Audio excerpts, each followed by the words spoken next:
listening to the DolphinsTalk.com podcast, the most listened to daily Miami Dolphins podcast on the internet.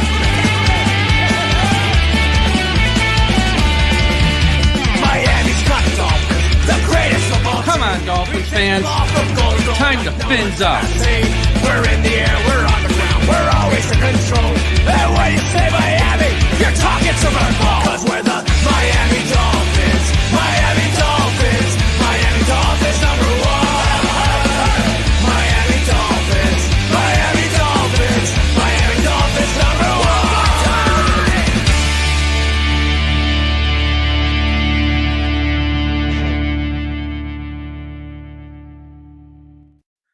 Good evening, Miami Dolphins fans. How are you today? And thank you for listening to the DolphinsTalk.com podcast here on this Thursday, March the 27th, opening day of baseball, which means the NFL season is still a long way away. I'm your host, Michael Oliva, joined by Doug Wrong from right here at DolphinsTalk.com. Doug, happy opening day.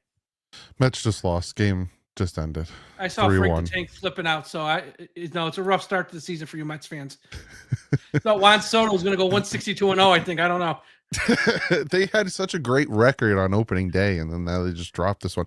No offense at all. Like, they got their first run in the ninth. It's just... Before we get to football, fun fact, Yankees game I was watching, their leadoff hitter this year is Austin Wells, the catcher. Hits a leadoff home run to start the game, start the season. First catcher in the history of baseball to bat leadoff and hit a home run on opening day. You know how many years he's been playing baseball? What's the odds he was the first one today? Leadoff, hit a home run as a catcher. That's wild. That is wild stuff.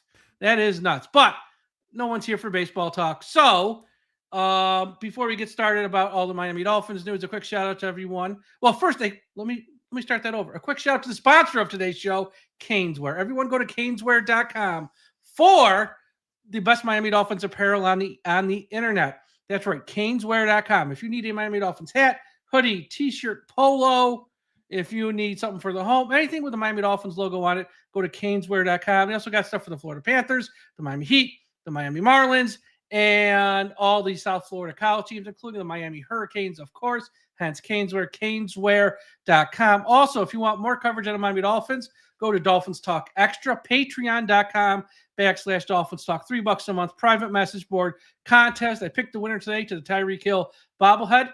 Congratulations to Eric Carr, who won that.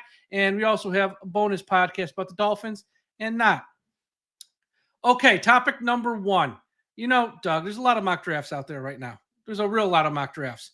And a lot of these mock drafts have Miami taking an offensive tackle in round one, specifically a left tackle. And this really chapped my ass. I've been watching these mock drafts. I wrote an article about today, and I'm going to be really peeved if the Dolphins take a left tackle in round one. Here's why. Are we not going to give Patrick Paul a chance even? Like, I don't know if Patrick Paul's any good. He might stink. He might be great. I have no earthly idea. But, like, we're already worried about taking his replacement before the guy's had, like, a full season at left tackle. And then I hear people say, well, we're going to draft a left tackle, but we're going to play him at guard. And then if Patrick Paul stinks, then we're going to move him out there. What happens if Patrick Paul doesn't stink? Now you've taken a tackle, put him in a position, never played before. Maybe he stinks there. And now you've just wasted the 13th pick of the draft. It blows my mind. If you want a guard, if fans I'm talking about, if they want a guard, either take a guard at 13, which I know, one, they won't, and two, there's only like one guy that you would actually try that with, or just, take a guard in round 2 or round 3, or take one in round 2 and round 3. I don't know. But, like, don't just take a tackle, say, we're going to play him at guard just in case. To me, this notion is dumb beyond belief. What do you think? Yeah, there's too many top talented players that you could possibly get at 13 or even trade down. Like, say somehow Shedeur Sanders starts to fall, and a team like the Steelers, a team like, someone on the back end of the first or whatever, the Rams, wants to move up. You can get more picks in the top 100, and that's kind of the sweet spot for this draft. But not even that. You got Ashton Genty. I would prefer to take Ashton Genty over a tackle. Mason Graham, he's not going to be at 14. Tyler Warren, Malachi Starks, even an injured Jihad Campbell, I would take over a left tackle because it just doesn't make any sense. And like you said, there are a ton of guards, especially in the second round that they could get, that there's no need to like, even like Tyler Booker, who some people think is going to go in the first, second round. And it just there's no point in taking a tackle. And I'm in my video I talked about this. I've had people already call Patrick Paul a bust. Never played. He hasn't played yet. He hasn't played. I mean, this is the part that gets annoying. It's like, yeah, he might be a bust. I'd like to find out, like, what's the point of taking someone in round 2? We're not talking round 3, round 4, or round 7. Round 2, a top 60 pick last year, if you're not even gonna give him a chance. Mm-hmm. That's what annoys me about this. It's like, let's give him a chance. And I know people go, well, look at his PFF numbers. One, I don't care about PFF. I think that's all. And two, if you dive into that, if you are one of those people, that number sunk from when he played at right tackle last year. And he was absolutely horrible at right tackle. Mm-hmm. His left tackle numbers really aren't awful if you're into PFF. But even if you're not, let's find out. Let's give him a full year. Now he's got 1 year in the program, in the weight room, and all that good stuff. Let's give him 1 year. And if he stinks, by week 5, put him on the bench, figure it out, say, we screwed up. But let's find out first. And I don't want to draft Kelvin Banks, who's never played guard before, to put him at guard. It's like, this is stupid to me. Because what if Patrick Paul's good? What if Austin Jackson stays healthy? Now we just used the 13th pick of the draft on a guy to put him in a position he never played before. And if he stinks there, it's like, screw the 13th pick of the draft. We didn't really care about it. Like, it makes no sense to me. It makes me laugh too that the same, when that person said that he's a bust, my response to that comment was, then I'm assuming you think Robert Hunt was a bust because he was hot garbage at right tackle until he was moved to right guard and is one of the best guards in the NFL. It's like, they got to give these guys, like Cam Smith, on the other hand, he's trending towards bust, right? We've given him time and time again. It was year 3 for him, yeah. Yeah, it's they jump on that word way too quick. Like, give the guy a chance to actually play. Yeah, and look, he might stink. It's like the same thing with Zach Wilson. I don't know. He might stink, but he might also turn it around. Let's find out before we just write him off and everyone's just so up in arms like, you got $6 million. Oh, my God. It's like, ain't your money. You know what I mean? It's not like you're going out there signing, it's not like if we didn't sign him, we were going to sign like 5 other guys because clearly that wasn't the plan. We didn't sign anybody. Yeah. It's just really weird that, and, it's not just fans either. I've seen Mel Kiper, Jeremiah, guys from the NFL Network are putting out mocks. They all got Miami just, like Patrick Paul's never born. It's like he's not even alive. It's like, it blows my mind. Real quick on mocks before we go to the next topic. I don't know if you saw this. I'm going to send you a link, though. USA Today used Microsoft Copilot AI chat box to do a round 1 mock draft. Let's see what AI is going to do. Right. And it was pretty awful.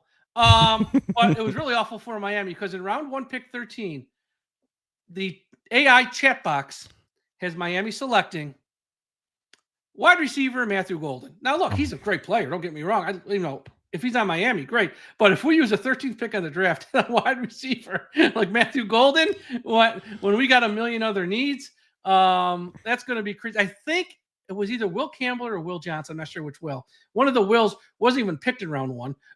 It's like, that's why AI might take over the world.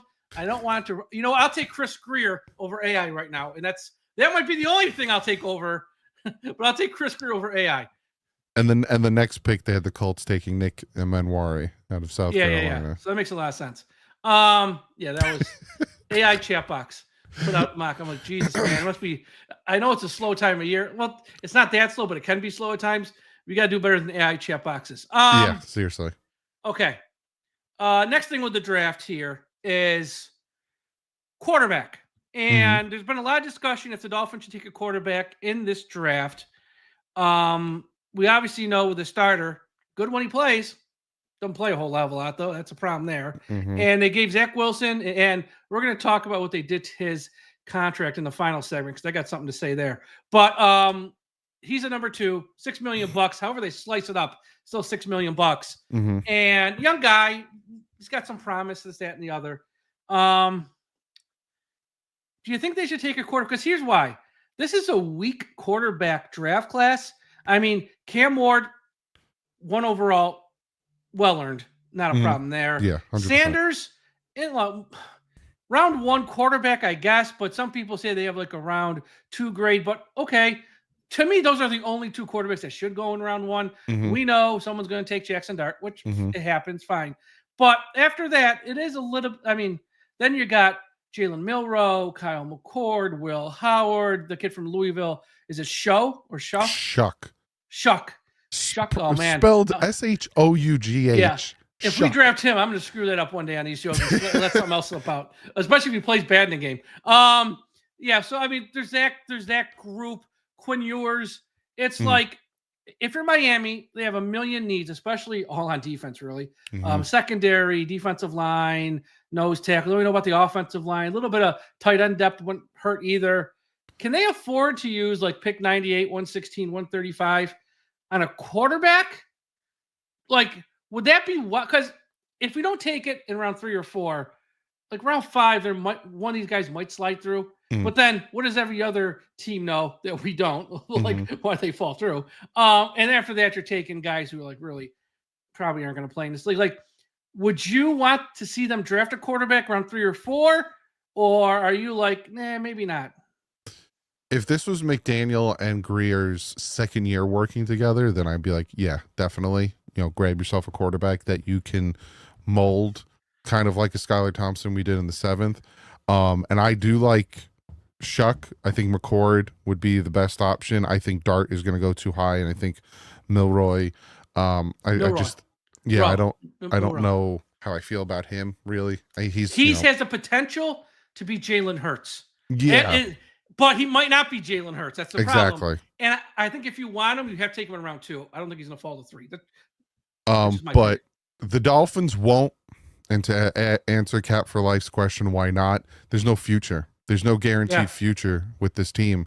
You don't take a quarterback and have him to build and to mold into something for the future, whether a backup or not, if you don't know you're going to be here next year. Hence why the Miami Dolphins gave contracts, essentially 1-year contracts to all their free agents, because Chris Grier and Mike McDaniel have no idea if they're going to be the GM or head coach next year. So you don't take a quarterback to build with or to make into something if you don't know what you're going to be, because then next year, if there's a new GM or head coach, that's not my quarterback, and they're going to move on from him. So, if it was, like I said, year 2, year 1 or whatever, and there was a little bit more faith in the history of these two guys, then yeah, I would take I'd take a McCord in the 3rd, or with our first 4th, I would definitely take McCord. I like Shuck, but he's old and he's injury prone. Yeah. He had a nice pro day though, but outside of that, it's like, he's too old and he's too injury prone, and we already have one injury prone quarterback. We don't need 2 of them. That's the problem. It'd be like bringing Garoppolo as a backup. That's why everyone was talking about Jimmy Garoppolo. I'm like, really? Like, you want, so when our starter goes down, we're going to put out a guy who probably within, 3 offensive series is going to go down as well. And we're going to be paying him $7 or $8 million on top of that. So yeah, I mean, part of it's everything you said. That's 100% right. And also, here's the deal. If Jalen Milroe falls to 98, I have no problem, because again, I think he can be hurt, and I think he provides something totally different than the guy we got. You can put him out there just for the tush push alone on 3rd and 4th and 1 just to get those yards. I'd be all for that. But as much as I like Kyle McCord, because he was here where I live in, where you play, like, I'm not going to go nuts if we draft Kyle McCord or don't, like, whatever. Shuck, I mean, it's like, fine. He's like an older guy out of Louisville, whatever. Quinn Ewers, I don't see as an NFL quarterback. Someone's going to take him. God bless him. Did you see that pass at his pro day? That duck? I know. I just don't see him as an NFL quarterback. Will Howard, here's the deal. Ohio State is such good, if not great, wide receivers. He's just throwing the ball up there, and those guys are running under, just making play. I mean, he's fine. Someone's going to take him. God bless him. Make your money. Hope you win a job. I don't need to see him in Miami. And here's the other thing. yes, we have 10 picks, but I don't want to waste a pick around 4 or 5 when we can get a position player who might be even second string linebacker, Yeah.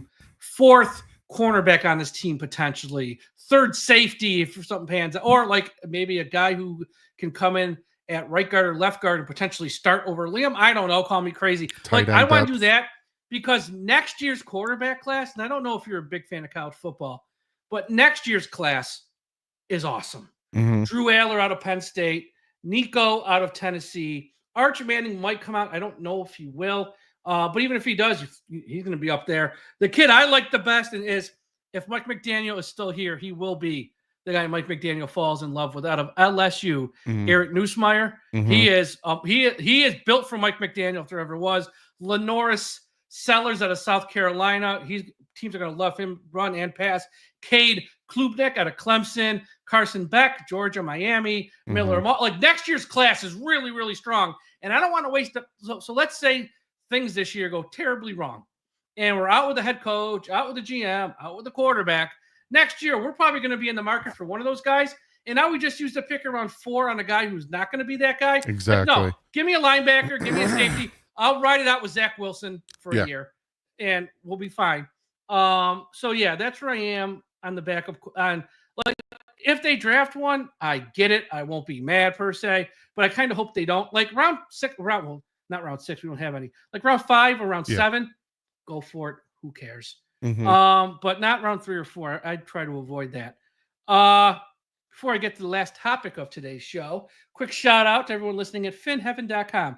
Everyone go to finheaven.com, largest Miami Dolphins message board on the internet. Also, a shout out to our friends at the I Am a Miami Dolphins fan Facebook page, run by the great and talented Carlos Hernandez. If you're on Facebook, please be sure you're a part of the I Am a Miami Dolphins fan Facebook page. If you're watching this on YouTube, as Doug knows, smash a like button, subscribe to the channel, put up a comment, all that good stuff on YouTube to help you get you in the algorithm, bump you up the charts, all that stuff.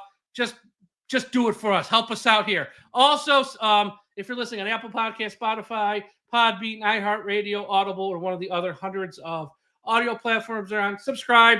We're going to have a ton of content leading up to the draft. Each week, my show with Dante Colonelli to preview the draft. This week was the first week we went over quarterbacks, running backs, tight ends. Next week, offensive line, wide receiver. Myself and Tom will be doing mock drafts live on the air. And then draft night, all 3 days, we're going to have live shows on YouTube, and then we'll have post wrap-up shows with myself and Tom after each night. We got you covered when it comes to the draft. Before I get to the last topic, we got a question from Cap. Let's just jump into this.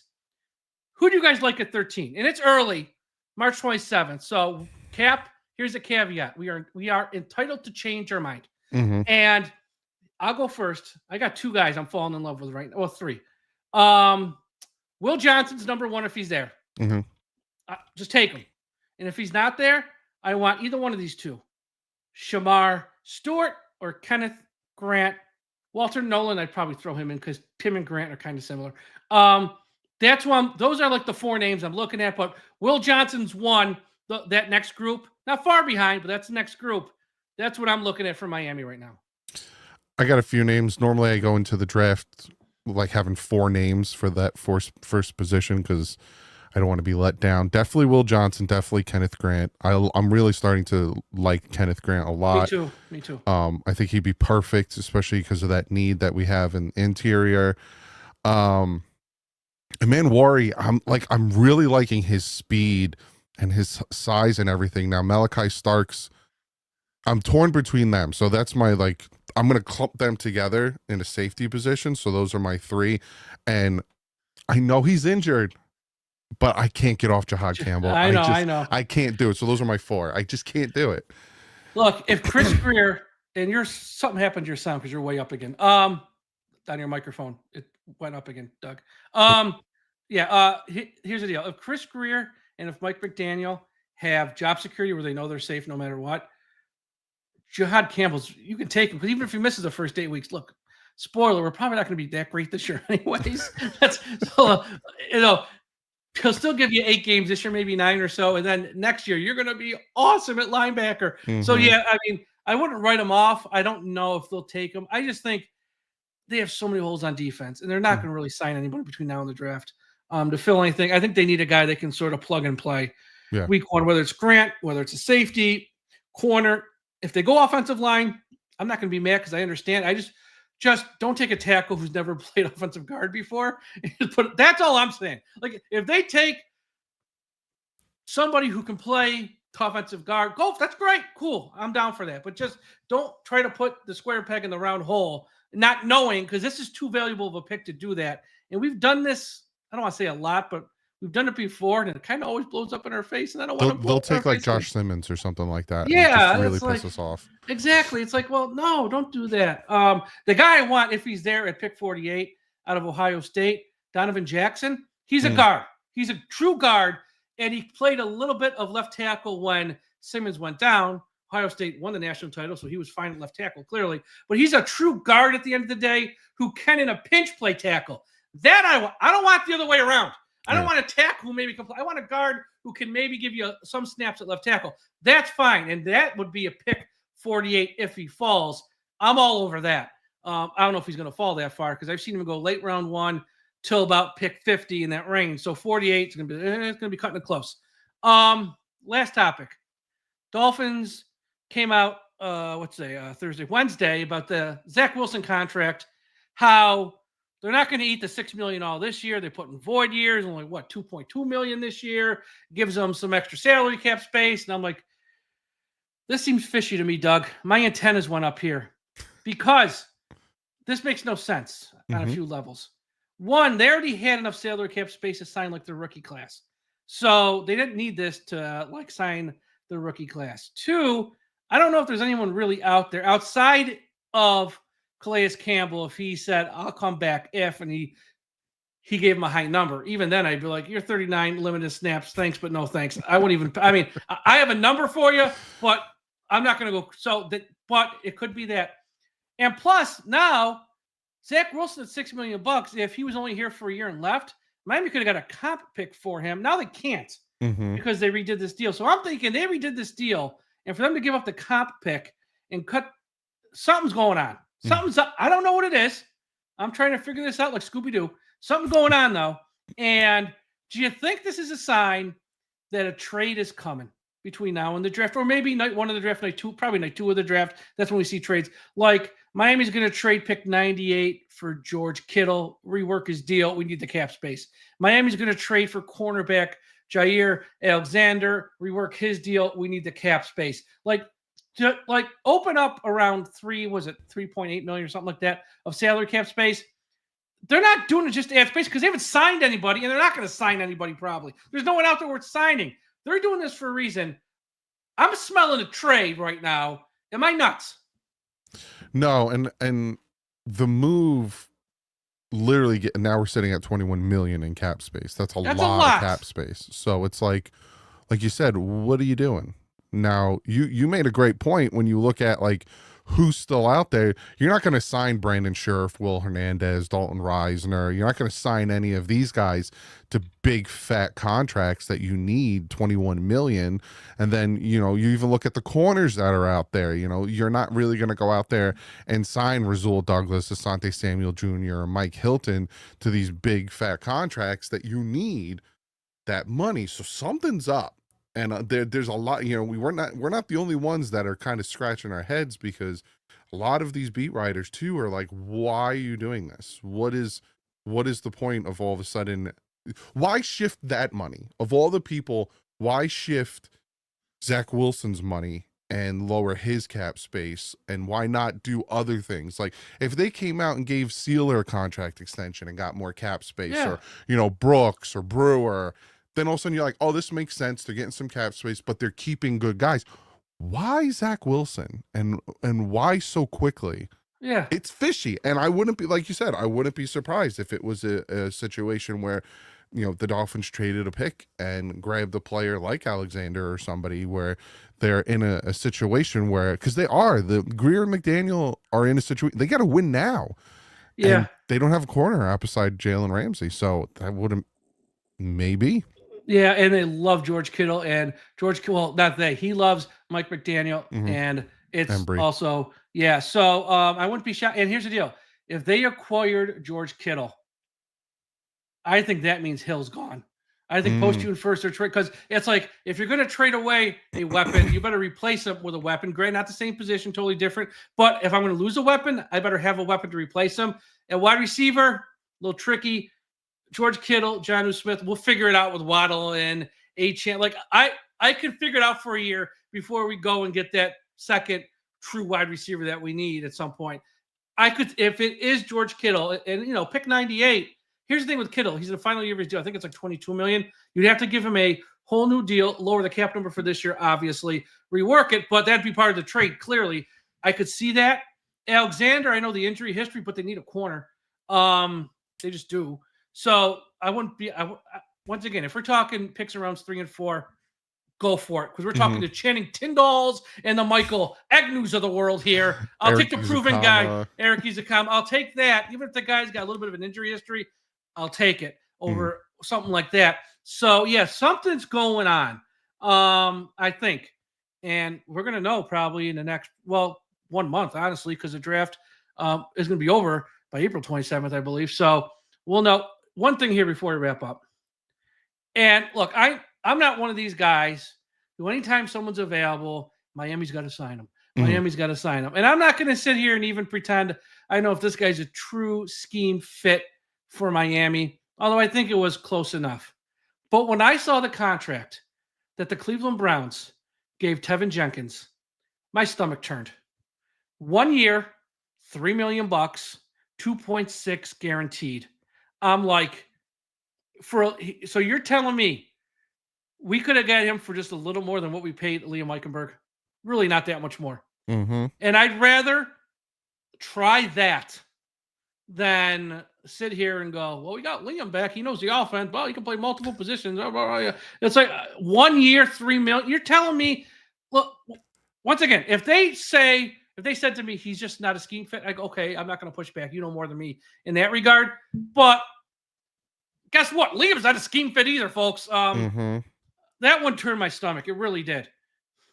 Yeah. That's not a lot of money, Doug. And again, it's the situation, and it was the same thing that happened last year, where I don't remember who the name was because I think I mentally blocked it out for emotional purposes.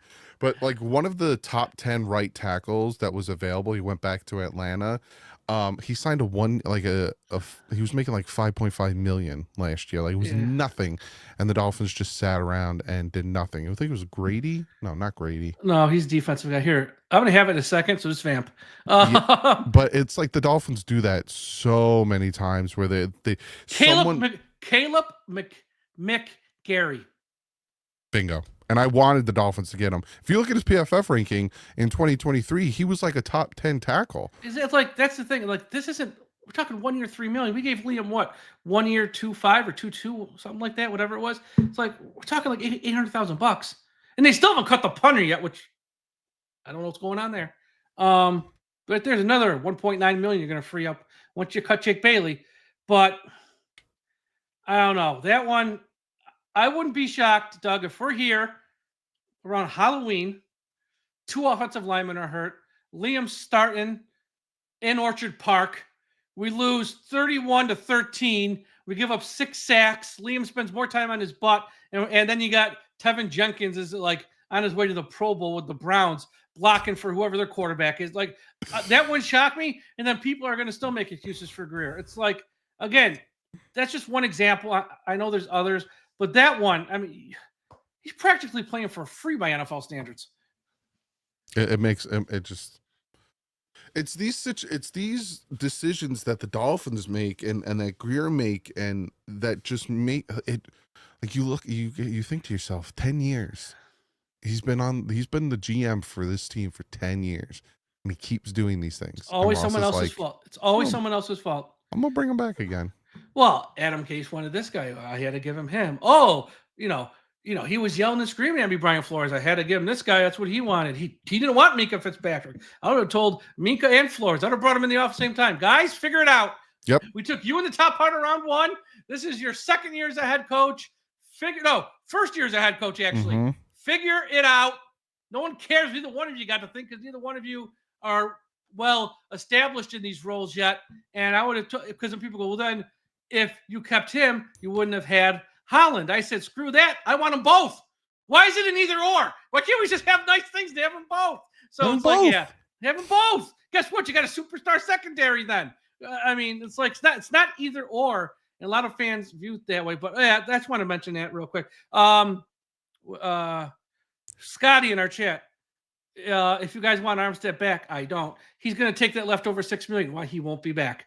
Again, at the combine, the first thing Mike McDaniel said, we are planning to move on without him. Then Armstead did the contract thing. Thank you. Good guy, Teron. Don't mean you're coming back, though. He ain't coming back. I'm not going to say shocked. It's the Dolphins. I'd be very surprised if he's coming back. You agree? Being very interesting. Very All right. interesting. And from talking to him, it didn't sound like he was really leaning this way or that way, but he seemed very happy with where he was. So I'll just say that. Yeah. And he's very good on radio. He's very good in interviews. I know he's got the music thing as a side hustle, which I'm sure he could probably blow that up. I could see him being happy, retired, doing the radio spot, TV kids. That's the other thing. With the music, I could see him. And plus, he's made a ton of money. I mean, a ton of money. He doesn't need to put his whole body through this.